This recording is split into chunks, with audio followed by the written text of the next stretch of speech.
Oh, look, it's just super cool. I mean, we went ahead and just made a film that we, had from our hearts, and it's amazing that it's been responded to so well. So getting some kind of recognition like this is just freaky.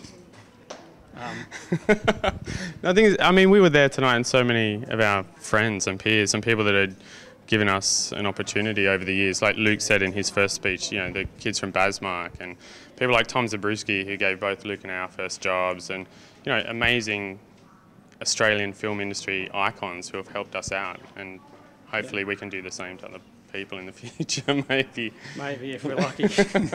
I think the most satisfying thing about tonight's recognition for First Australians is that as Indigenous filmmakers we were given an opportunity to tell this story that's really never been comprehensively told, and certainly not from an Indigenous perspective. So in a way we've sort of reawoken the dead from the sort of from the archives, and brought these Indigenous people who were, unknown back into the Australian public's mind, and they're heroes and should be celebrated, and their stories should be told. So as filmmakers, it's immensely satisfying to have had that opportunity to do that.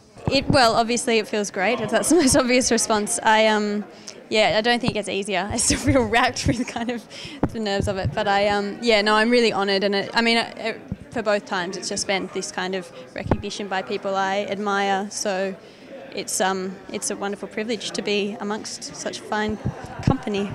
I think it's probably due to the fact that even though I sit in a semi-adult body, I feel like just a little child myself. So, I've been illustrating children's books for 15 years, and I haven't really grown out of being a child, so yeah, something about it appeals to the inner child within me. It has to. When I won my 5th AFI award, I realised that I could make a coffee table because it had the 4 legs and I could put the lamp on the top.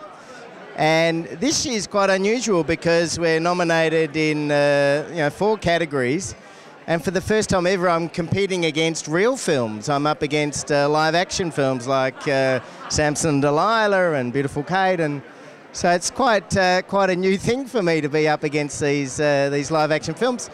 But look, I think all awards are great. They're like a couple of glasses of good wine. They feel great at the time. The next morning you wake up with a hangover, and you got to move forward. And the best thing about any awards, and of course the Oscar was a wonderful award to win, and we call them crowbars. They help open doors a little bit more, and they allow you to keep making films. If I could get my words out right on stage, I would have been able to say I'm proud to be an Australian. Because I've been in America for so long, and I've worked there for 12 years now, and I've been working on American films, and I really haven't exposed myself in Australia. So yeah, it's amazing to come down here to finally be acknowledged at what I've been doing for the last 12 years, working on giant Hollywood films. It's an honour.